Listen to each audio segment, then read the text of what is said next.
wabunge wa mkoa wa Morogoro tupate utambulisho na salamu hata ya mbunge mmoja. Waziri Mkuu, kwanza tunakukaribisha Morogoro na tunakushukuru kwa ziara yako ya kwanza mwaka huu 2026 kututembelea. Tumefarijika sana, karibu sana.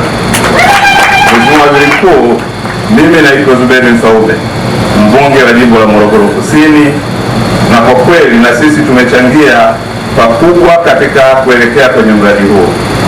Kata hii ya Mkulazi inapakana na kata jirani ya Serembala ambayo ndio imetoa ardhi kwa sehemu kubwa kwa ajili ya uwezeshaji wa ujenzi wa bwawa hili.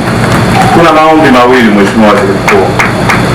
La kwanza, watu wa kata ya Serembala hasa vijiji vya Bwirachini pamoja na Kiburumo wanasema DAWASA bado haijawamalizia malipo yao, wanaomba wamaliziwe.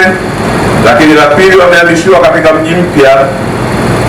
Katika mji mpya kule hawana vijiji vyao vimefutwa, wanakosa huduma ya serikali ya vijiji. Kwa hiyo wanaomba vijiji vile vilivyofutwa vipelekwe tena huko katika mji mpya.